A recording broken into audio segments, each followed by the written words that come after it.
안녕하세요. 잡시광입니다. 인도와 중국이 브릭스 정상회의를 앞두고 수십 년째 이어진 히말라야 국경 지역 분쟁을 예방하기로 합의했습니다. 인도 외무장관은 인도 NDTV가 주최한 한 콘퍼런스에서 중국과 국경 순찰에 대해 합의해 물리적으로 충돌하지 않도록 했다고 말해 이목을 집중시켰습니다. 인도와 중국은 국경선을 확정하지 못해 3,488km에 이르는 실질 통제선을 사이에 두고 대치하고 있습니다. 1960년대 전쟁을 치른 뒤 충돌을 막고자 화기를 휴대하지 않기로 했지만 돌과 몽둥이로 싸우는 등 산발적 충돌이 계속됐고 2020년에는 사상자 수십 명이 나오기도 했습니다. 이처럼 일촉즉발의 위기 속에 있던 두 나라가 서둘러 분쟁을 예방하기로 합의한 데에는 두 나라 모두 서방과의 갈등에 따른 공통 이해관계가 커지고 있기 때문입니다. 먼저 인도는 뉴욕에서 시크교도 암살을 기도한 뒤 미국과의 관계가 어색해졌고 제재를 무시하고 러시아산 석유를 사실상 무제한 수입하고 있어 서방과의 관계가 악화하면 언제든 제재 대상이 될 수 있습니다. 중국은 미국의 대중국 제재 때문에 반도체 핵심 장비를 구하지 못하는 등 경제적으로 상당한 타격을 받고 있는 중이라 인도와 국경 분쟁을 겪을 여력이 없는 상황입니다. 그런데 겉으로는 중국과 화해를 하는 듯 하던 인도가 속으로 준비 중인 큰 한방이 있는 것으로 알려졌고 이에 중국이 크게 당황하고 있다고 하는데요. 그것은 바로 자주포 전력 배치였습니다. 최근 인도군은 해발 4,400m 이상의 라다크 지역에서 자주포 성능 테스트를 했는데요. 체감 온도가 영하 40도에 이르는 극한의 추위 속에서 진행된 이번 테스트를 보면 인도가 왜 이 나라의 자주포를 그렇게 원하는지를 알 수 있었습니다. 인도가 그토록 원하는 자주포는 어떤 것인지 오늘은 이 소식 자세히 알아봅니다. 히말라야 고산지대에 배치된 화력과 분노의 군단이라는 이름을 가진 인도 육군 포병대는 히말라야 고산지대의 강력한 추위는 물론 중국군에 맞서야 하는 극한의 임무를 맡은 부대입니다. 이 부대가 최근 중국에게 히말라야 라다크 지대의 태세가 완벽하다는 것을 보여주기 위해 곡사포 성능 테스트를 실시했는데요. 훈련 영상을 보면 왜 인도가 그토록 한국으로부터 K9 자주포를 사고 싶어 했나를 알 수 있습니다. 인도군은 비포장 도로를 통해 견인포를 끌고 해발 4,000m 사격장까지 올라가야 했습니다. 그런데 도착한 인도 포병들을 기다리는 것은 영하 35도의 추위와 꽁꽁한 땅이었습니다. 땅을 파서 포를 단단히 고정시켜야 하는데 영하 35도에서 얼어버린 땅은 콘크리트나 다름없었습니다. 복갱이나 중장비를 이용해 땅을 파야 했는데요. 땅을 판 이후에는 수십 킬로그램짜리 포탄을 나르고 장전한 후 사격 명령이 떨어질 때까지 혹한 속에서 벌벌 떨며 기다려야 했습니다. 이러니 인도 육군에서 K9 자주포를 원하는 것이었습니다. K9 자주포는 이런 환경에서 다른 모습을 보여줬습니다. 인도군은 해발 4,400m 이상의 라다크 지역에서 K9 자주포를 테스트했는데 눈과 얼음이 쌓인 험준한 지형에서도 K9 자주포는 원활하게 기동하며 표적을 정밀히 타격하는 모습을 보였습니다. 특히 기존에 배치된 견인포와 비교했을 때 K9 자주포는 대체 불가능한 성능을 입증했습니다. 기존 견인포는 외부에서 조작해야 하므로 혹한에서 작전이 거의 불가능한 반면 K9 자주포는 내부에서 안전하고 따뜻한 상태로 모든 작전을 수행할 수 있었습니다. 이는 혹한에서도 엔진이 멈추지 않도록 설계된 특수 연료와 윤활유의 적용 덕분입니다. K9 자주포는 혹한기에는 히터를, 혹서기에는 에어컨을 가동할 수 있도록 설계되었으며 외부 CCTV를 통해 야간 작전에도 효과적으로 대응할 수 있습니다. 또한 APU를 탑재해 엔진을 대기 상태로 유지하지 않아도 필요한 전력을 공급할 수 있어 연료 소모와 엔진 수명 단축 문제를 해결했습니다. 이번 테스트 결과 인도군은 K9 자주포의 극한 환경 작전 능력을 확인하며 기존 견인포를 대체하는 핵심 전력으로 삼겠다는 계획을 발표했습니다. K9 자주포를 운용해본 인도 육군은 K9이 고장이 잘 안 나는 것은 물론이고 가끔 고장이 나도 한국 정비 기술자들에 의해서 빨리빨리 정비가 되는 데다가 부품도 빨리 조달되는 것은 물론이고 여러모로 예전에 사용하던 러시아제 자주포에 비해 얼마나 좋은지 실감했던 것입니다. 또한 한국이 산악지형이 많은 인도에 맞게 개량해서 수출을 했기 때문에 인도는 만족할 수밖에 없었고 결국 인도 육군의 주요 사업으로 K9 추가 도입을 결정되어 추가 생산 및 배치를 하게 된 것입니다. 한화 에어로스페이스는 인도와 K9 자주포 백문 추가 공급을 확정지었습니다. 2017년 인도와 처음으로 K9 백문을 수출하기로 계약한 데 이어 8년여 만에 또 성과를 올릴 전망입니다. 한화와 합작 생산에 나서는 인도 엔지니어링 업체 L&T는 최근 인도 국방부와 K9 자주포, 백문을 생산하는 계약을 맺었습니다. 이번에 계약된 백문은 L&T의 인도 공장에서 생산합니다.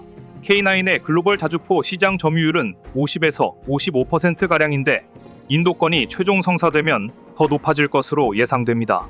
L&T가 인도 정부와 합의한 사업비는 1조 2,500억 원으로 매출을 기준인데요. 한화 에어로스페이스 몫은 절반가량으로 예상됩니다. 이렇게 결정되면 6,250억 원의 매출을 올리게 될 것입니다. 첫 계약 때 인도 현지화 비중이 50%였던 만큼 이번에도 비슷한 수준으로 결정될 것으로 전망됩니다. 그런데 K9이 인도 국경에 많이 배치되면 될수록 가장 우려하는 나라는 중국입니다. 그래서인지 중국은 한국의 K9이 인도에 수출되는 것을 막으려고 계속해서 압박 중이었습니다. 인도가 K9 자주포를 도입해서 배치하려는 곳이 바로 중국과 국경 분쟁을 하고 있는 캐슈미르 지역이기 때문입니다. 인도 측은 한국에게 2차 계약을 체결하게 되면 인도군에 대한 교육과 훈련은 한국에서 전문적으로 해달라고 요청했는데요. 한국 전쟁 때 중공군과 포병으로 대치했던 한국군의 포병 전술은 한국 포병학교를 통해 전수받을 수 있기 때문입니다. 한국 전쟁 당시 휴전선 부근에서 한국군과 포병으로 대치했던 중국은 그때의 전술과 포병 교육을 한국이 인도에 전수하는 것을 아주 못마땅해 했습니다. 중국과 인도가 국경에서 으르렁거리고 있기 때문입니다. 그래서인지 중국은 외교 채널을 통해 인도에 K9 자주포를 꼭 팔아야겠냐며 난색을 표한 것으로 알려졌습니다. 하지만 인도는 아랑곳하지 않고 K9을 추가 도입했고 심지어 이제는 K9을 기반으로 한 경전차까지도 실전 배치가 임박했습니다. 인도 육군의 경전차 프로젝트인 조라와르는 특히 중국과의 실제 통제선을 따라 고도가 높고 외딴 지역에서 발생하는 독특한 작전 문제를 해결하기 위한 인도 전략의 핵심적인 부분입니다. 이러한 전차의 필요성은 2020에서 2022년 인도와 중국 간의 교전 과정에서 분명해졌는데 라다크 지역의 극한 고도로 인해 혹독하고 거친 환경에 적합하지 않은 72, T-90, 아르준 MK1 및 MK2와 같은 무거운 주력 전차를 운용하기 어려웠기 때문입니다. 2010년대 말과 2020년대 초에 인도에서는 경전차에 대한 관심이 다시 높아지면서 까다로운 지형에서 기동성과 화력을 제공할 수 있는 플랫폼 개발의 중요성이 강조되었고 한화 에어로스페이스의 K9을 기반으로 조라와르 경전차를 개발하기 시작했습니다.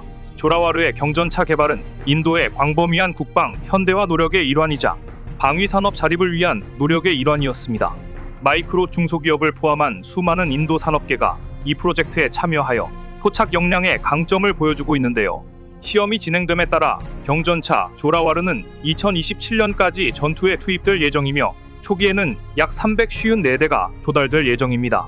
지난 2022년 9월 조라와르라는 산악전차의 개발 파트너로 인도 기업 L&T가 선정되었으며 인도 육군이 전차를 운용하기 어려운 고지대에서 인도의 기갑 능력을 크게 강화할 것으로 예상되는데요. 얼마 전 조라와르 경전차가 해발 4,200m가 넘는 고지대에서 사격 훈련을 완수해 이목을 집중시켰습니다. 2024년 9월 사막 조건에서 1단계 테스트를 마친 후에 또다시 해발 4,200m가 넘는 고지대에서의 사격 훈련을 완수한 것이었기 때문입니다.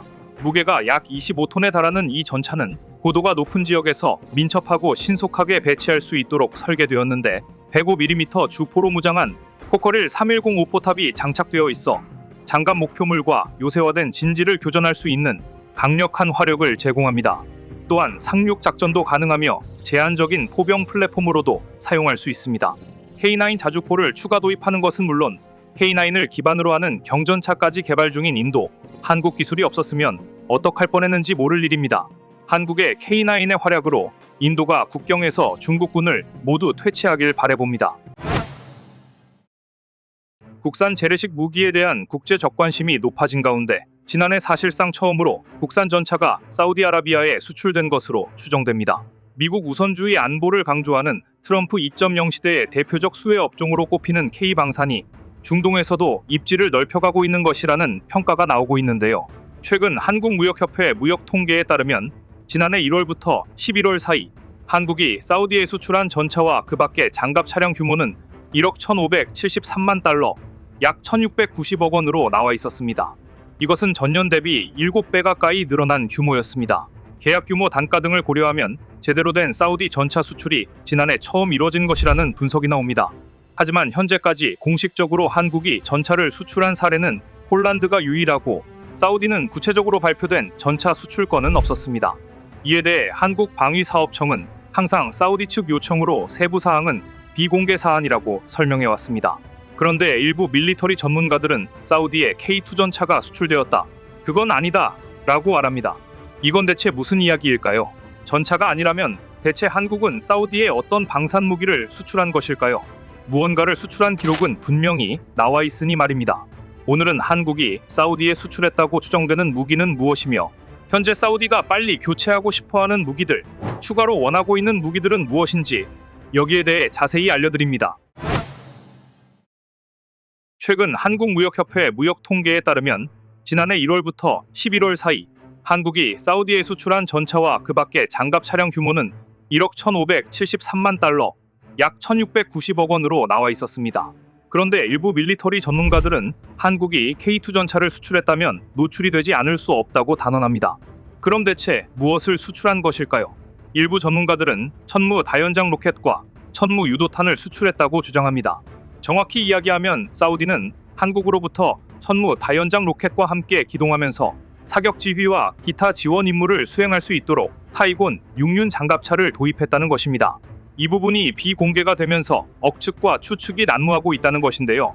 일부 전문가들은 사우디가 지금 당장 도입하기를 희망하는 것은 전차가 아니라 차륜형 장갑차와 차륜형 자주포라고 말합니다. 지금 사우디의 머리를 아프게 하는 건 예멘의 후티 반군인데요. 사우디는 예멘과 맞닿아 있는 광활한 남쪽 국경지대를 방어하기 위해 한국으로부터 천무 다연장 로켓을 주문한 데 이어 타이곤 차륜형 장갑차도 도입했습니다. 타이곤 6륜 차륜형 장갑차는 우리 독자 기술로 개발한 장비로 다양한 무장 시스템 탑재 및 부가장갑 적용 등을 통해 운용 목적에 따라 최적화가 가능한 고성능 차륜형 장갑차입니다. 현재 알려진 바로는 사우디는 한국의 1,000대 이상의 신형 차륜형 장갑차와 함께 캐사르 차륜형 자주포를 보강 및 대체할 차륜형 자주포를 새롭게 원하고 있습니다. 한화 에어로 스페이스에 따르면 사우디는 높은 확장성을 가진 8륜형 차륜형 장갑차 시리즈를 발주함은 물론 여기에 더해 후티 반군과의 전투 경험을 반영해 10kg급 폭약을 견딜 수 있는 레벨 4급 저판 방어 능력을 요구하고 있다고 합니다. 현재 사우디의 입장에서는 중국제 차륜형 장갑차를 사자니 미국과의 관계 악화가 우려되고 유럽제는 가격 대비 성능이 부족해 한국이 반사 이익을 누릴 가능성이 크다는 분석도 나오고 있는데요. 현재 우리 국방기술진흥연구소는 타이곤 장갑차를 8륜 차륜형 장갑차로 확장하면서 레벨 4급 저판 방어 능력을 갖추도록 개조하는 사업을 2027년까지 진행할 예정입니다. 물론 사우디가 한국의 전차를 원하는 날도 곧 올 전망입니다. 현재 중동은 국가 간 분쟁이 계속되고 있어 한국에게는 굉장히 중요한 수출 주요 권역이 되고 있습니다. 실제로 K방산에 대한 중동 국가들의 관심은 커지고 있습니다. 사우디 국가방위부 장관은 지난해 11월 K2 전차 등을 투입한 육군 훈련 현장을 참관했는데요. 앞서 사우디는 LIG-X1과 한화 에어로스페이스가 양산하는 탄도탄 요격 미사일 체계 천궁2 10개 포대를 도입했고, 이 밖에 한국항공우주산업은 지난해 이라크에 수리온 수출 계약을 체결하고 아랍에미리트와도 수출 협상을 이어가고 있습니다. 사실 현재 한국은 사우디의 육해공 전 분야에서 뛰어난 무기들을 제안하고 있는 중입니다. 그러니까 천궁2 수출은 시작에 불과했던 것입니다. 작년 2월 초 사우디아라비아 수도 리야드에 세계 각국 정부와 군당국, 방위산업체 관계자가 대거 집결했습니다. 세계방산전시회 월드디펜스쇼 2024에 참가하기 위해서였습니다. 월드디펜스쇼 2024에는 진영을 가리지 않고 각국의 네로라 하는 방산기업과 연구소가 대규모 인원과 장비를 보내 뜨거운 판촉 경쟁을 벌였는데요. 당시 한국은 고위급 인사들이 출동해 KF-21 개발 협력을 제안했고, 미국, 프랑스, 영국, 독일은 물론 러시아, 파키스탄, 중국도 사우디에 주요 인사를 파견해 전투기 개발 등 방산 협력을 논의했습니다. 신생 방산 전시회에 이처럼 많은 나라가 달려든 이유는 이 행사 주최자가 미스터 에브리싱으로 불리는 무함마드 빈 살만 알 사우드 왕세자이기 때문입니다. 빈 살만 왕세자는 2016년 비전 2030을 천명하고 나라 전체를 완전히 개조하겠다는 원대한 구상을 밝혔습니다. 특히 그동안 수입에 절대적으로 의존해온 지상, 항공, 유도탄, 전자전체계를 단계적으로 국산화하고 2030년까지 무기구매 예산의 50%를 국산 무기구매에 사용하는 게 뼈대였습니다. 2030년까지는 6년이라는 시간이 남았지만 무기체계는 국산화를 결정했다고 해서 하루아침에 뚝딱 만들어지는 게 아닙니다. 현대 무기 체계는 고도의 기술력을 가진 나라도 오랜 시간 연구개발과 시행착오를 거쳐야 겨우 완성할 수 있습니다. 그러니 공업국도 아닌 사우디가 고작 6년 만에 무기 국산화율 50%를 달성한다는 것은 현실적으로 어려운 일이었습니다. 하지만 사우디 실권자는 강력한 권력과 막대한 자금줄을 모두 쥔 미스터 에브리싱이었고, 글로벌 무기 시장에서 사우디는 성능과 납기 등 기본 조건만 충족되면 비용은 크게 고민하지 않는 큰 손으로 유명합니다. 그런데 사우디 육군의 시급한 과제는 노후 전차와 보병 전투장 갑차를 대체하는 것이었습니다. 사우디군 주력 전차는 575대를 도입한 미국산 M1A2S였는데요. 미군용 M1A2에 비해 수출형 다운그레이드 사양이라 후티 반군과 전투에서 취약성이 드러났습니다. 사우디군 2선급 전차로는 M60A3 660대와 AMX 30SA 250대가 있는데 도입 40년이 넘은 구형들이라 전량 대체가 시급했습니다. 그런 사우디의 눈에 한국의 수출용 3.5세대 전차로 K2ME와 K2EX가 들어온 것입니다. 사우디가 악화되는 안보 상황을 감안해 모든 전차 전력을 현대화할 경우 소요 물량은 단기적으로 900여 대, 장기적으로는 1,500여 대에 달합니다. 보병 전투장 갑차만 해도 걸프전 전에 도입된 M2A2, 브래들리 400여 대와 AMX-10P 300여 대가 모두 교체 대상입니다. 이와 별개로 3,200여 대에 달하는 구형 M113 장갑차와 2,500여 대의 험비 차량 대체 사업도 추진 중입니다. 그런데 한국은 보병 전투장 갑차와 소형 전술 차량 모두 유력한 수출 모델을 보유하고 있는 세계에서 몇 안 되는 나라 중 하나입니다. 보병 전투장 갑차의 경우 국산 AS-21 레드백이 좋은 선택지며 M113은 이미 한국군이 운용 중인 타이곤 8륜형 장갑차로 대체할 수 있을 것입니다. 험비의 경우 월드 디펜스 쇼 2024에서 현지 생산 양해각서를 체결한 소형 전술 차량의 파생형 수출이 유력합니다. 사우디 포병 전력을 이루는 PLG-45, M109, A2, A3, A5, AMX GCT 등 900여 문도 교체 대상인데요. 최근 한국의 K9A2 자주포가 영국과 루마니아의 차기 자주포 도입 사업에서 유력 주자로 꼽히면서 월드 디펜스 쇼 2024에서 많은 바이어들의 관심을 받았고, 사우디도 한국 자주포에 대한 소문을 들었을 것입니다. 특히 사우디 해군도 새로운 무기 소요가 많습니다. 그간 해군력에 거의 투자하지 않던 사우디는 최근 홍해와 페르시아만 해상교통로가 위협받으면서 전력 강화에 큰 관심을 보이고 있는데요. 이 분야에선 HD 현대중공업이 충남급 호위함을 기반으로 설계한 수출형 호위함 HDF 3800SA와 스텔스 선형의 초계함 HDF 1400을 제안하고 있습니다. HD 현대중공업과 하나오션 두 업체는 각각 장보 고스리 배치2를 기반으로 한 수출형 잠수함의 수출도 추진하고 있습니다. 사우디는 2018년 미국의 호위함 4척을 발주했는데 여태까지 건조 중인 상황인데요. 해당 모델의 성능과 신뢰성도 검증되지 않아 자국에 조선소를 새로 짓고 전투함을 조달하는 방안이 추진되고 있습니다.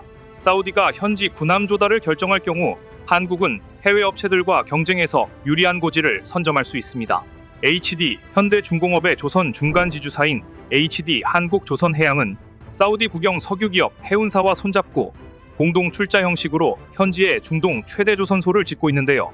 이 조선소가 올해 말 가동을 시작하면 사우디는 비전 2030에 따라 대량의 신형 전투함을 발주할 확률이 높으며 HD 현대중공업의 수출형 모델이 사우디 건함 사업을 선점할 공산이 크다는 분석도 나오고 있습니다. 현재 수출 가능성이 가장 높은 것은 K2, K9입니다. 지난해 한국을 찾아 우리 육군의 훈련을 지켜본 사우디의 방위 장관은 K9 자주포와 K2 전차에 감탄하고 돌아갔다는 후문인데요. 사우디 방위부의 압둘라 장관은 세계 무대에서 대한민국 무기 체계의 우수성과 명성을 잘 알고 있다. 한국과의 파트너십 강화를 통해 방산 분야 협력은 물론 다양한 국방 분야 협력 확대를 희망한다고 화답했습니다. 얼마 전 있었던 카타르 현지 연합훈련에서도 한국군은 K2 전차와 K9 자주포의 능력을 펼쳐 보였는데요. 우리 육군이 훈련을 전개한 카타르 알칼라일 훈련센터는 카타르군이 보유한 동서 10km, 남북 33.5km의 광대한 사막 훈련장으로 전차와 자주포의 장거리 사격이 용이한 곳이었습니다. 육군은 카타르에서 카타르군이 보유한 독일제 레오파르트 2A7 전차 및 펜저 하우비츠 2000 자주포와 연합 전투 사격도 벌였습니다. 한국산 K2 전차, K9 자주포와 국제 방산 시장에서 경쟁하는 상대들의 성능을 직접 확인한 것이었습니다. 우리 군은 2월에도 아랍에미리트에서도 연합 훈련을 진행할 예정인데요. 한국 무기의 우수성을 중동에 또 한 번 알리고 오길 바랍니다. 우크라이나 전장에서 전차는 대전차 미사일과 드론에 상당수 파괴되면서 이제 전차가 전쟁에서 무의미한 것 아니냐는 회의론이 제기됐습니다. 하지만 은폐, 엄폐가 제한되는 평지에 가까운 드넓은 야지 지형에서나 도심 전투 상황에서 공세에 쓸만한 전차를 대신할 전력을 찾기도 어렵습니다. 전차의 시대가 끝나려면 아직 멀었다는 것이 군사 전문가들의 중론인데요. 그런데 체코가 독일로부터 도입하려고 했던 레오파트 전차 사업이 예산 문제로 취소될 가능성이 있는 것으로 알려지면서 독일과 체코 모두에게 상당한 타격이 될 것으로 알려졌습니다. 체코 국방부는 우크라이나 전쟁이 시작되자 독일의 레오파트 투전차 78대를 구매하려고 의회에 예산을 요구했습니다. 하지만 경제는 어려워지고 독일의 레오파트 전차의 가격은 천정부지로 올라갔습니다. 결국 예산 부족으로 협상이 중단되었고 상황이 악화되면 체코의 레오파트 전차 도입은 무산될 수도 있는 상황입니다. 그렇다면 체코의 대안은 무엇일까? 한국의 K2 개량형과 K3 전차에게 기회가 오는 것이 아니냐는 분석이 나오고 있습니다. 오늘은 이 소식 자세히 전해드립니다. 먼저 체코 전차 사업, 그 문제의 발단은 체코의 경제 사정입니다. 체코 국방부는 전차 도입 사업으로 10조 원의 예산을 신청했지만 1조 원 정도의 예산이 부족하고 때문에 사업을 추진하기가 어려워졌습니다. 체코는 레오파트 전차 도입에 앞서 F-35 전투기 24대와 C-390 군용 수송기 2대, CV-90 전투장갑차 246대를 구매하는 사업을 일찌감치 진행하고 체코 내에서도 양국 정부가 승인한 전차 사업이 무산될 경우 외적인 문제가 발생할 수 있다는 우려가 제기되고 있지만 체코군에서 사업을 담당하는 장군들이 비싼 사업인 전차 사업을 중단하거나 취소할 것을 적극 건의하고 있는 것으로 알려져 있습니다. 레오파트 전차의 가격이 계속 올라가는 것에 대해 체코군 내부에서 불만이 상당하는 것입니다. 따라서 체코 정부는 이 문제에 대해 해결책을 내놓는 것이 쉽지 않을 것이란 예상인데요. 어떤 방향으로 이 사업이 귀결될지는 알 수 없지만 체코가 이처럼 전차 사업에서 갈팡질팡하는 데에는 이유가 있습니다. 노르웨이가 2차 사업으로 레오파트 전차를 주문하려고 했다가 대당 600억 원 이상을 내라는 독일의 통보를 받고 결국 도입을 포기한 것처럼 급격한 가격 상승이 벌어지고 있는 레오파트 최신 전차에 대한 부담이 크기 때문입니다. 체코에게는 이제 T-72 전차가 전부입니다. 구형 레오파트는 우크라이나에 공여했기 때문입니다. 빠른 시일 안에 레오파트 등 전차를 보강해야만 150대 정도의 전차를 보유할 수 있습니다. 따라서 K2 개량형과 K3 전차에 기회가 오는 것이 아니냐는 전망이 나오고 있는데요. 최근 한국 전차에게는 좋은 소식들이 많았습니다.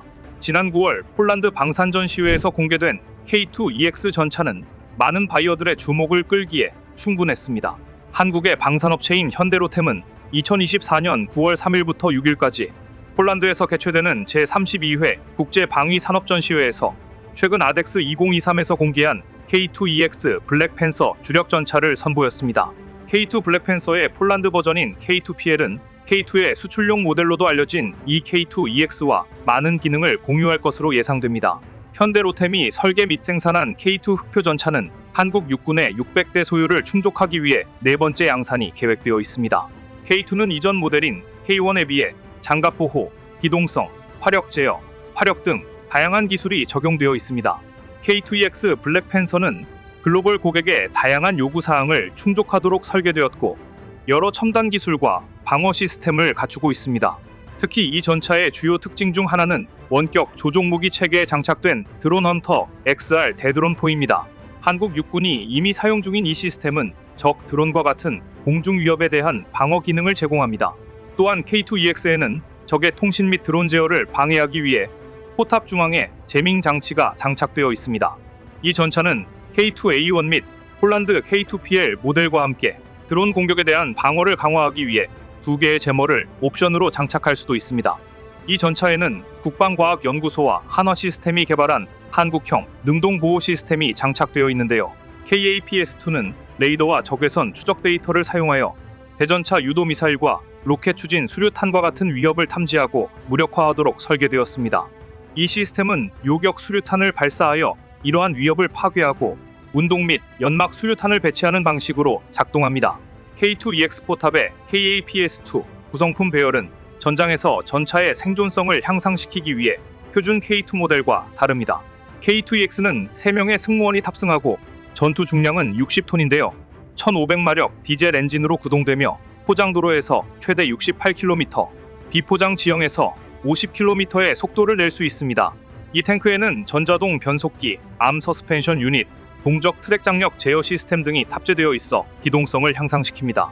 방어 기능으로는 복합 장갑, 폭발물 반응 장갑, KAPS2 능동 보호 시스템, 대드론 시스템, 핵, 생물학, 화학 위협에 대한 집단 보호, 자동 화재 진압 시스템 등이 있습니다. 특히 복합 능동 방호 장치는 이스라엘 트로피급 능동 방어 장치를 장착합니다.